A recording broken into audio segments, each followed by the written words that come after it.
사도행전 2장 1절로 13절 말씀인데, 우리 EM에 가면은 그 성경 말씀을 봉독할 때 다 자리에서 일어나더라고요.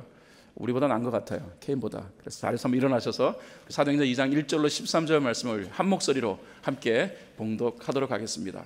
말씀 읽겠습니다. 시작. 오순절이 되어서 그들은 모두 한 곳에 모여 있었다. 그때 갑자기 하늘에서 세찬 바람이 부는 듯한 소리가 나더니 그들이 앉아있는 온 집안을 가득 채웠다.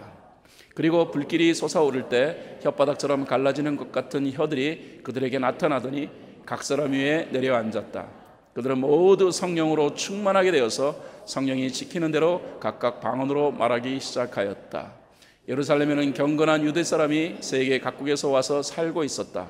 그런데 이런 말소리가 나니 많은 사람이 모여와서 각각 자기네 지방 말로 제자들이 말하는 것을 듣고서 어리둥절하였다. 그들은 놀라 신기하게 여기면서 말하였다. 보시오, 말하고 있는 이 사람들은 모두 갈릴리 사람이 아니요? 그런데 우리 모두가 저마다 태어난 지방의 말로 듣고 있으니 어찌 된 일이요? 우리는 바데 사람과 메데 사람과 엘람 사람이고 메소포타미아의 유대와 갑바도기아의 본도와 아시아와 부르기아와 밤빌리아와 이집트와 구레네 근처 리비아의 여러 지역에 사는 사람이고 또 나그네로 머물고 있는 로마 사람과 유대 사람과 유대교에 개종한 사람과 크레타 사람과 아라비아 사람인데 우리는 저들이 하나님의 큰 일을 방언으로 말하는 것을 듣고 있어 사람들은 모두 놀라 어쩔 줄 몰라서 이게 도대체 어찌 된 일이요 하면서 서로 말하였다. 그런데 더러는 조롱하면서 그들이 세술에 취하였다고 말하는 사람도 있었다. 아멘. 자리에 앉으시겠습니다. 설교 노트 펼치시고요. 그리고 하나님의 말씀을 우리 경청하도록 하겠습니다. 오늘은 서기도 삶을 위한 성령의 확증이라는 제목 가지고 같이 말씀을 묵상하겠습니다. 설교 노트의 서론 부분에 이렇게 제가 적어 놓았습니다. 인간을 향해 무지, 무의, 그리고 무능의 존재라 표현한다는 거예요. 누가 그렇게 표현하느냐 하면 성경이 그렇게 표현하고 있습니다. 무의, 의가 하나도 없다라는 거예요. 인간은 완벽하게 타락한 존재. 무지, 인간은 스스로 하나님을 알려고 해도, 진리를 알려고 해도 스스로 절대로 깨달을 수 없는 존재가 인간이다. 무능, 인간은 스스로 아무것도 할 수 없다. 한마디로 성경이 표현하는 인간의 모습은 절망적 모습입니다. 그런데 이러한 인간을 이제 소망 있는 하나님의 백성으로 만들기 위하여 성부 하나님께서는 구원을 계획하셨습니다. 그리고 성자 예수님께서 이 땅에 오셔서 구원을 성취케 하셨고 이제 성령 하나님께서 그 구원의 은혜를 누려갈 수 있도록 능력과 그리고 우리가 구원받았음에 대한 확증을 주신다는 것입니다. 삼위일체 하나님이 완벽하게 절망적인 인간에게 은혜를 베풀지 않으면 우리의 삶은 소망이 없는 거예요. 예수님은 우리에게 구원을 주시고 우리의 삶의 목적과 본질을 명확하게 제시하셨습니다. 그게 뭘까요? 우리가 첫날부터 이 부분을 묵상했죠.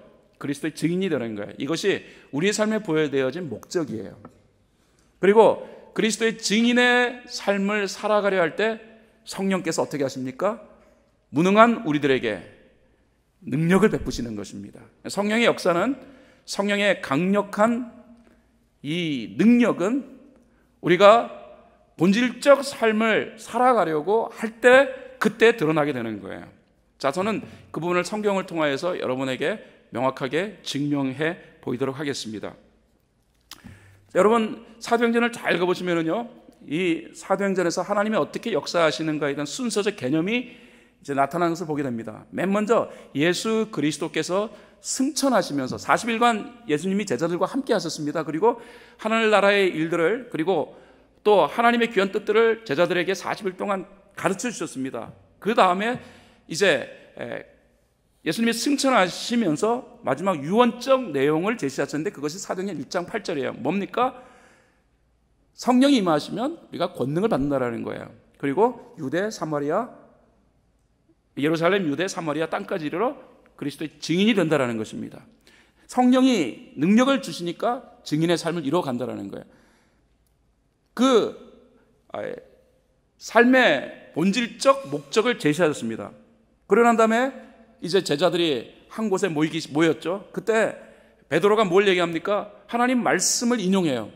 시편에 있는 내용을 인용해 가지고서 말씀을 나눕니다. 그러니까 제자들은 구약에 있는 내용들을 계속 묵상했던 것 같아요. 그리고 그 내용을 통하여서 이제 그들이 기도하기 시작합니다. 간절히 기도합니다. 기도했더니 어떤 일이 벌어집니까? 성령님이 임하십니다. 성령이 임하셔서 그들을 성령으로 새롭게 만드십니다. 새롭게 만드시는 거예요. 저는 어저께 오늘 새벽 집회를 위하여서 기도할 때 성령이 우리를 새롭게 하는 능력을 베풀어 달라고 간절히 기도했습니다. 새로워졌으면 좋겠어요. 깜짝 놀랄 정도로 새로워졌으면 좋겠습니다. 아멘입니까? 제가 어저께 그렇게 말씀드렸죠. 이제 새벽 집회하는 동안에는 아멘이라는 소리를 갖다 크게 외치자고요. 자, 한번 연습해 보겠습니다. 아멘. 이 정도는 하셔야 돼요. 그래서 성령이 우리를 새롭게 하시는 거예요. 어저께요, 우리 교회 이유경 원사님이 어제 수술을 받으셨습니다. 여러분이 아시는 대로 이유경 원사님이 폐암 거의 말기였죠. 그래서 수술 불가능이었다 그러는데 하나님 앞에 간절히 기도했더니 수술을 할 수 있게 만들어 주셨어요. 그래서 폐 한쪽을 뜯어버리고 그래서 이제 수술을 했는데 수술이 성공적이었고 그 다음에 7년이 경과되어 가지고서 이제 암 말기에서 완치 판정을 받았습니다. 근데 그 암 수술을 하느라고 수술 과정 속에서 성대가 좁아졌어요. 그래서 이규영 원사님 우리하고 이렇게 대화 나눌 때 막 쉰 소리, 막 숨찬 소리 이렇게 하잖아요. 목소리도 알아듣기 좀 어려운 소리. 그래서 하나님 앞에 쭉 기도해 왔는데 이제 좋은 의사를 만나가지고서 이 성대를 좀 넓히는 수술이 가능하다라고 해서 어저께 간절히 기도하고 수술을 받았어요. 수술을 받으시고 그다음 수술 끝나고 저한테 전화를 하셨어요. 근데 전화를 전화하는데 어떤 이쁜 여자 목소리가 들리는 거예요. 누구세요? 유경 원사님 목소리가 확 달라졌어요. 남편 이성우 장로님도 이상한 여자하고 얘기하는 것 같다고. 근데 그 음성을 듣고 제가 짧은 시간에 했습니다. 그 음성 듣고 제가 너무 감격했어요. 야, 사람이 달라졌다. 저는요, 유경 원사님이 한 3시간 이렇게 의사를 통해 수술을 받아서 완전히 목소리가 달라졌어요. 회복되어졌어요. 우리 40일 여정이 성령께서 함께 하셔서 우리를 완벽하게 새롭게 하시는 그 과정으로 만들어 주시면 좋겠다라는 마음의 소원을 가졌습니다. 우리 성령님은 그런 강력한 능력을 우리에게 베풀어 줄 수 있는 분입니다. 자, 오늘 본문 말씀을 통하여서 그러므로 우리가 성령님을 통하여서 우리가 얻어야 할 은총적 내용이 뭔가 하는 부분을 살펴보겠습니다. 성령님은 첫 번째로 선교적 삶의 방향으로 우리를 이끌어 가신다는 게 굉장히 중요한 내용입니다. 나약하기만 했던 그리스도인들의 사명으로 불타올랐다는 것은 성령의 충만함을 입은 결과예요. 성령의 충만함은 저는 이렇게 표현하겠습니다. 사명 충만해요. 성령이 충만해지니까 그리스도의 증인이 되기 위한 놀라운 이런 모습을 이제 갖춰갑니다. 사도행전 2장 1절에서 4절 말씀 우리가 읽었는데 한 번 더 큰 소리를 읽어보도록 하겠습니다. 시작. 오순절이 되어서 그들은 모두 한 곳에 모여 있었다. 그때 갑자기 하늘에 세찬 바람이 부는 듯한 소리가 나더니 그들이 앉아있는 온 집안을 가득 채웠다. 그리고 불길이 솟아오를 때 혓바닥처럼 갈라지는 것 같은 혀들이 그들에게 나타나더니 각 사람 위에 내려앉았다. 그들은 모두 성령으로 충만하게 되어서 성령이 시키는 대로 각각 방언으로 말하기 시작하였다. 자, 성령의 충만 과정이 굉장히 체험적으로 표현되고 있어요. 굉장하죠? 네, 여러분 이 부분을 잘 이해하셔야 됩니다. 많은 분들이 이 부분을 읽고 그래서 성령님을 체험의 대상으로 여겨요. 물론 성령님을 체험의 대상으로 여기는 것은 중요합니다만 그러면 왜 성령께서 강력한 그 체험을 허락해 주셨는가? 체험 자체를 목적으로 한 것이 아니라는 거예요. 당시 제자들의 변화가 제자들의 스스로의 노력에 의해 이루어진 것이 아니라 스스로의 주도로 이루어진 것이 아니라 성령의 도움으로 이루어졌다는 사실을 명확하게 드러내기 위하여서 성령님은 모든 사람이 느낄 수 있을 정도로 체험적인 그런 모습으로 충만하게 제자들의 10년 가운데 함께 하였던 것입니다. 그리고 이들이 성령으로 충만해지니까 이제 어떤 일을 하게 됩니까? 성령을 읽어보십시오. 성령 이렇게 얘기합니다. 각각 성령이 시키는 대로 방언으로 말하기 시작했다는 것입니다. 여기서 말하는 방언은 알아들을 수 없는 그런 말을 의미하는 게 아니에요. 여기서 말하는 방언은 명확하게 외국어예요. 사도행전 2장 6절에 보니까 그런데 이런 말소리가 나니 많은 사람이 모여서 각각 자기네 지방말로라고 했죠. 자기의 지방말로 제자들이 말하는 것을 듣고서 어리둥절하였다. 당시 예루살렘에는 디아스포라로 온 세상에 흩어져 살고 있던 유대인들이 종교적 신념을 위하여 다시 유대 땅으로 귀환하여 살고 있었습니다. 또 우리가 읽은 성경 말씀의 시기는 오순절 시기예요. 이 오순절은 77절이라고도 하는데 6월절로부터 50일째 되는 날이에요. 그래서 그 날을 이제 하나님 앞에서 이제 온전하게 지키기 위하여서 세계 각곳에 퍼져 있었던 디아스포라들이 예루살렘으로 모여왔다라는 거예요. 그런데 성령님이 그 오순절날 제자들에게 임함으로 제자들이 외국어로요 이제 막 말을 하기 시작합니다. 근데 외국어로 말했던 그 내용이 뭐냐 그러면은 하나님의 큰 일이라는 거예요. 사도행전 2장 11절 하반절에 보면은 성경은 이렇게 말합니다. 우리는 저들이 하나님의 큰 일을 방언으로 말하는 것을 듣고 있어. 이것 때문에 사람들은 모두 놀라 어쩔 줄 몰라서 이게 도대체 어찌된 일이요 하면서 서로 말하였다라고 성경이 표현하고 있습니다. 하나님의 큰 일이 뭘까요? 예수 그리스도를 통하여 이루어진 구원의 역사를 말하는 것입니다. 한마디로 말하면 복음을 말하는 것입니다. 그 복음을 성령이 충만해지니까 그 복음을 외국어로 제자들이 표현하기 시작했다는 거예요. 여기서 우리는 사도행전을 통하여서 제자들의 극적 변화는 무엇에 대한 변화이냐면 목적에 대한 변화라는 사실을 발견합니다. 한마디로 말하면 그리스도의 증인된 삶이 그들의 삶의 목적이 되니까 성령으로 충만해지는 순간부터 그들은 증인의 일을, 증인의 사명을 감당하기 시작하는 거예요. 현대교회는 이 부분을 정말 잘못 알고 있어요. 신앙생활을요 그냥 위로받고 격려받고 하기 위한 것으로 여겨요.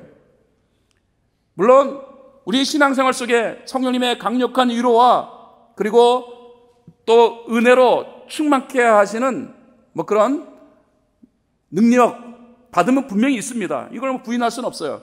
그러나 그것이 본질적인 신앙의 목적이 아니라는 거예요. 성경이 표현하고 있는 우리의 신앙의 목적은 교회만 왔다 갔다 하는 것이 아니라 그리스도의 증인의 삶을 살아가는 거예요. 그리스도의 증인의 삶을 살아갈 때 그때부터 성령의 무한대의 도움과 역사가 만들어지는 거예요. 기적은 어디서 만들어지느냐? 기적의 주체는 성령님이십니다. 인간이 할 수 없는 일을 성령께서는 하시는 거예요. 그 기적의 현장은 바로 우리가 그리스도의 증인의 삶을 살아가려 할 때 그 기적을 성령께서 주도적으로 만드십니다. 여러분 오늘 혹시 내 삶 가운데 성령의 강력한 기적이 만들어지기를 원합니다라고 바라는 바가 있습니까? 그 기적을 간절히 사모합니까? 육체적인 회복이 있기를 원하고 또 내 삶 속에 절대로 내 힘으로는 해결할 수 없을 것 같은 그래서 하나님의 능력만을 간절히 구하는 위치에 있습니까?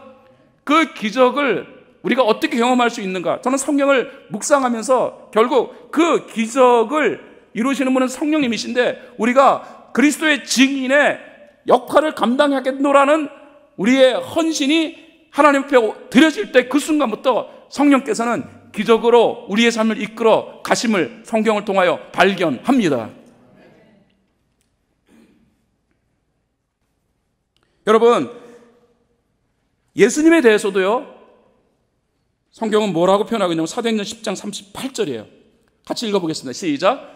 하나님이 나사렛 예수에게 성령과 능력을 부어주셨습니다. 이 예수는 두루 다니면서 선한 일을 행하시고 마귀에게 억눌린 사람들을 모두 고쳐주었습니다. 그것은 하나님께서 그와 함께 하셨기 때문입니다. 여러분, 예수님도 성령을 통하여서 하나님의 위대한 일들을 드러내셨는데 예수님이 성령으로 충만해지는 그 시기가 언제였습니까? 예수님이 갈릴리에서 내려오셔가지고 이제 요단강으로 가십니다. 그 요단강에서 세례 요한이 세례를 주고 있었습니다. 그때 세례 요한에게 세례를 받으시면서 성령의 충만함을 입으셨어요. 성경학자들은 그때가 바로 예수님의 공생의 시작이라고 표현해요. 그럼 예수님의 공생에는 무엇을 의미하는 겁니까? 그렇습니다. 복음을 온 땅에 드러내기 위한 일을 시작하셨다는 것이 예수님의 공생이에요. 예수님의 공생의 시작에 성령의 충만함을 입자 예수님의 모든 사역 속에는 기적이 충만했었습니다. 사랑하는 여러분,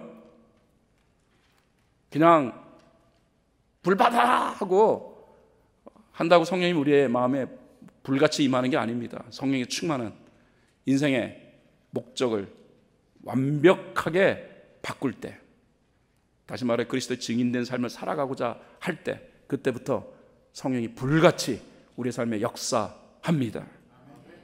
두 번째 내용, 오늘 성경 말씀은 성령님은 선교적 삶을 본질로 삼은 그리스도인들에게 강력한 영향력을 행사하도록 만드신다라는 것입니다. 사도행전 1장 12절, 예수님의 제자들이 성령으로 충만하여서 외국어로 그들이 복음을 막 전하기 시작할 때 성경은 이렇게 표현되어 있습니다. 사람들은 모두 놀라 어쩔 줄 몰라서 이게 도대체 어찌된 일이요 하면서 서로 말하였다.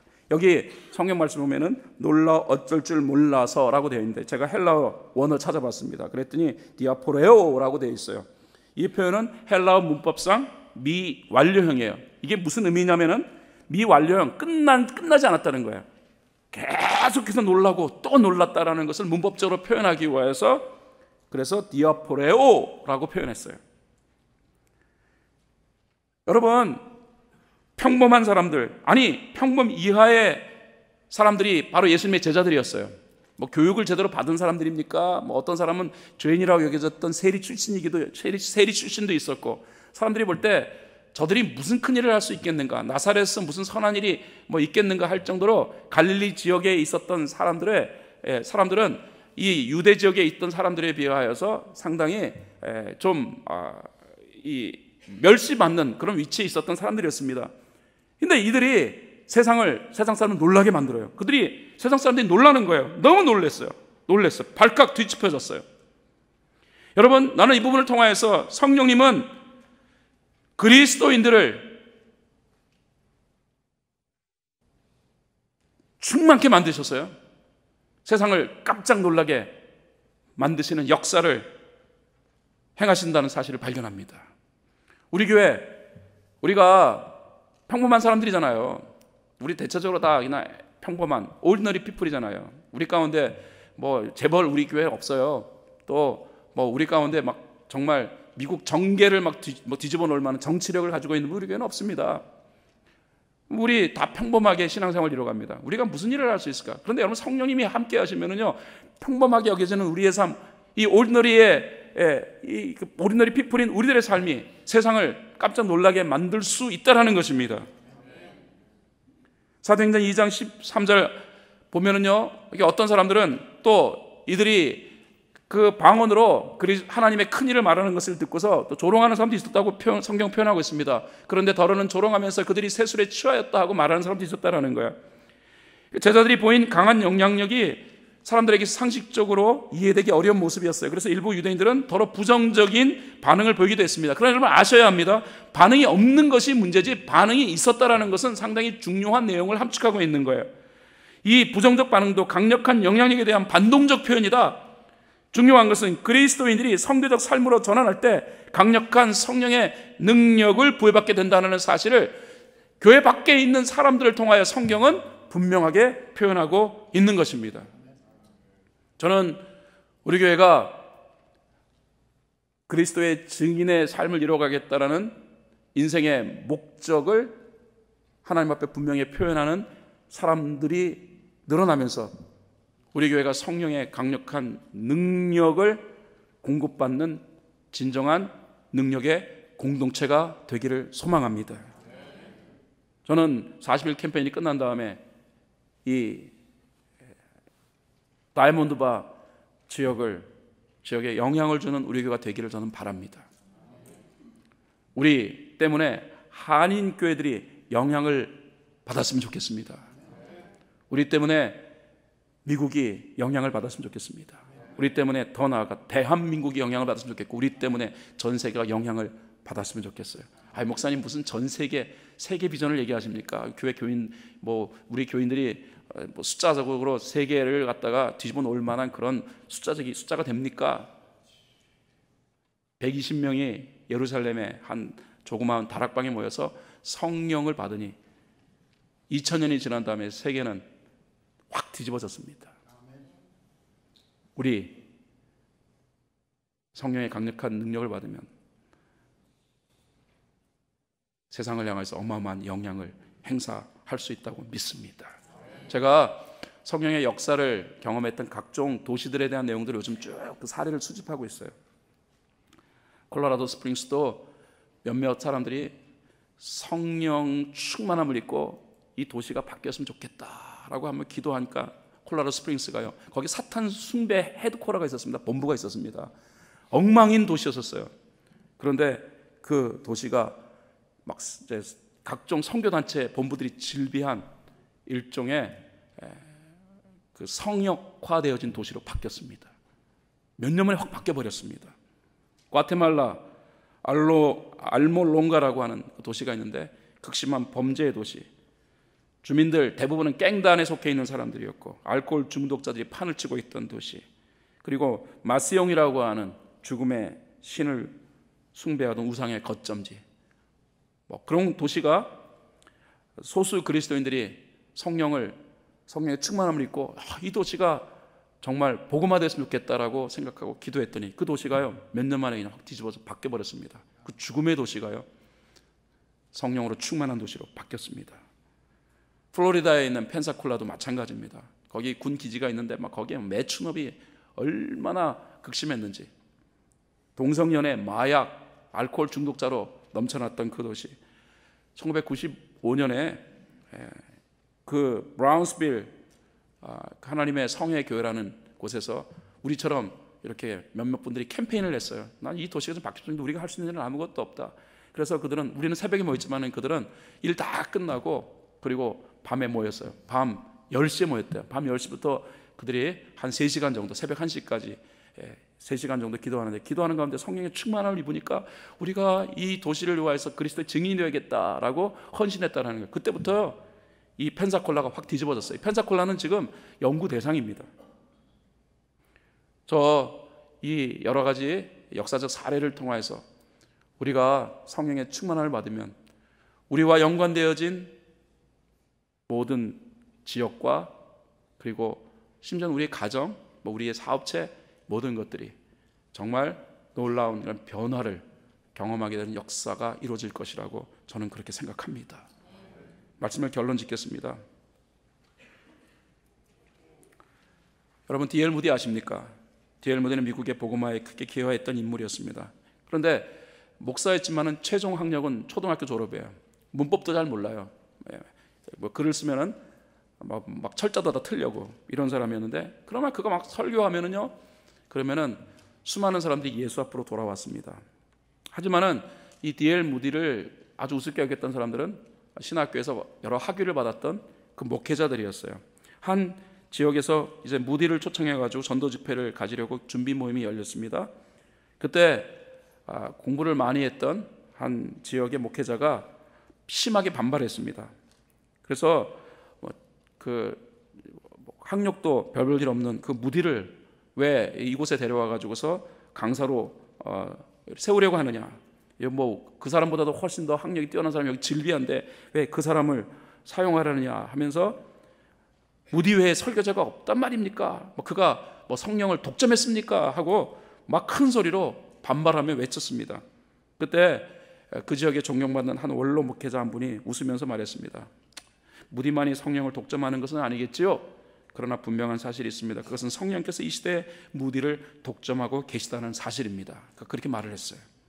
그러자 아무도 무디에 대하여서 이렇게 반대하지 못했다라는 것입니다. 저는 이 부분을 보면서요, 성령님이 함께 하시면 인생이 영향을 행사하게 된다.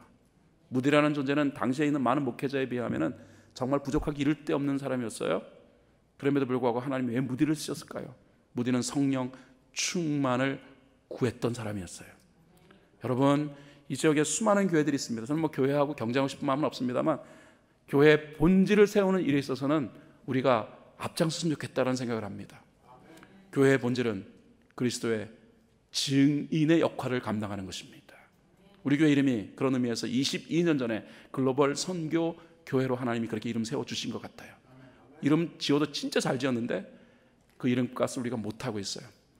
우리가 글로벌 선교, 그리스도의 증인의 삶으로 온 세상을 향하여서 선교적 공동체를 세워간다면 하나님은 22년이 지난 이 시점에서 우리를 다시 한번 위대하게 사용하시고 부흥시키리라 저는 그렇게 믿습니다.